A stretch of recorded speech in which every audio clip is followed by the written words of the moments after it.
Good morning, everybody. I got a lot of stuff going on this weekend. I'm pouring the water. I'm working on the road in Oak Hill.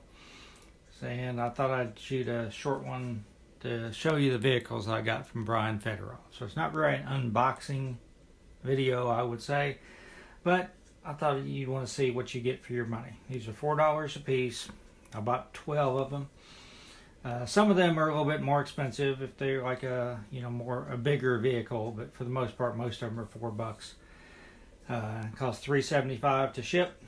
So these 9 here in the front all came in one plastic bag, jumbled together, and the 3 in the back in their individual plastic bags, they have separate details, so they are in their own plastic bag.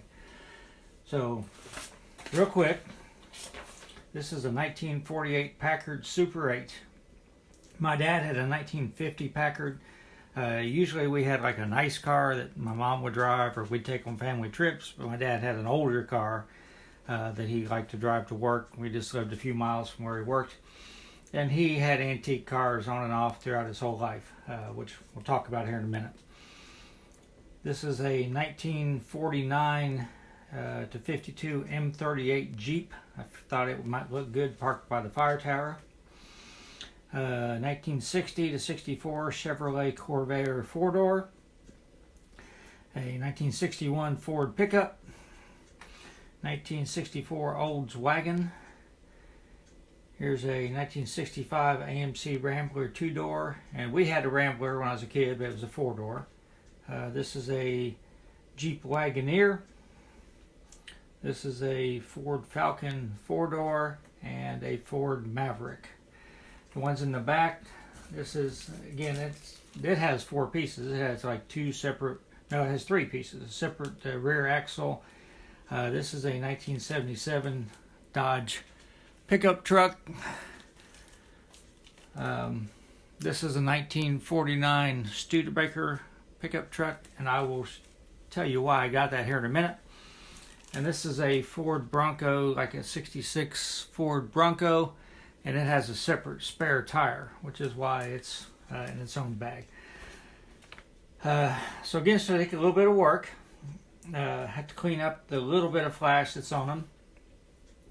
I use the micro crystal clear for the windshields. Looks pretty good. That where it's molded in here, it's really, so the bodies are in 2 pieces. So this is the body. Now you can knock out that windshield really easy. It's super thin, and paint it. And here's the interior. So of course you can put the interior in, you can paint the tires, paint the interior a different color. And then scale, and I was really going to show up. but anyhow, that's how they all are. They're all in 2 pieces. There's the body, and then the tires and the interior are on like the frame. So you can take them apart to paint them pretty easy. Takes a little bit of work, but I think that they're an inexpensive way to populate your layout. And again, we're not talking about $20 for really, really nice Atlas truck. And I have nothing bad to say about the Atlas pickup trucks that I have, except if you're going to populate your layout with cars like that, you're going to have a lot of money tied up in it. So the reason why I have a 49 pickup truck is my dad bought one in 1991. He just wanted an old truck just to drive around town. He drove around a little bit and the brakes went bad, and he parked it, sort of lost interest in it. It was parked under a shed, so it wasn't out in the weather. Finally, about 2009, I said, Dad, because that time, he's like 84 years old. I said, we need to get your truck running so you can drive it. So I started going up there on weekends, helped him. We rebuilt the brakes. Of course, the gas tank was full of rust. Had to take the gas tank off, get it sent out somewhere. Had to replace all the fuel lines. The carburetor was crap. But bottom line is 2011, we got it running. And he was able to drive it around town and enjoy it for the last couple of years of his life. When he passed away in 2013, I kept it. And I had it for 7 years. I finally sold it last year. I'm not a mechanic. If I could get in it and start it up and drive it to work every now and then, I'd do it. But I don't have really the money to keep it running. Anytime something would go wrong with it, I would have to pay somebody to do it. And it really wasn't my, interest. It was more his hobby than mine. I think they were cool, but so I sold it to a guy that's going to. He sent me a picture of him and his family, like it was their Christmas card picture. And so my dad would be very happy that you're not going to take it and make it into a hot rod out of it. So it's in a good home, and that's why I have a 49 Studebaker pickup truck, and I will put a picture of the real one sitting in my driveway at the end of this here, and I'm going to pretend to park it next to the ball field because my dad, played ball all his life, so I'll just park it down, pretend my dad is down at the ball field.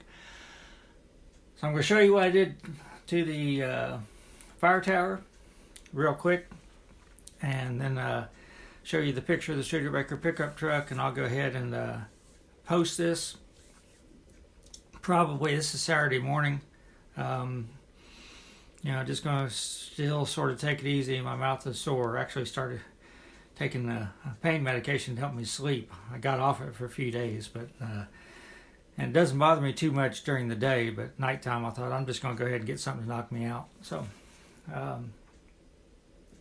but anyhow, I'm working on the road in the back and the scenery divider and the creek. So Sunday evening, hopefully I'll have enough done where I can show you some of that work. So everybody stay safe. So I've had a couple of people comment about how I can't get up in my fire tower.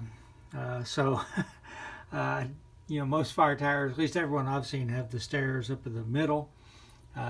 Don't really want to try to scratch build those. I've been thinking about it. I think I could do it. Just don't really want to.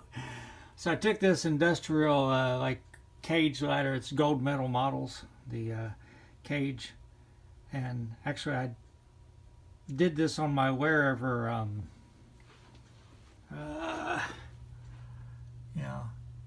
to get up to the top of the plastic silos. Did a better job on this one than I did on this one, but I'm going to still, because this isn't really prototypical, I'm going to turn it around facing the back like that so people can see that there is a way to get up there anyhow. So I just thought I'd show you that. Here's the Studebaker in my driveway, and here's a picture of my dad the day we got it running in 2011. Everybody stay safe.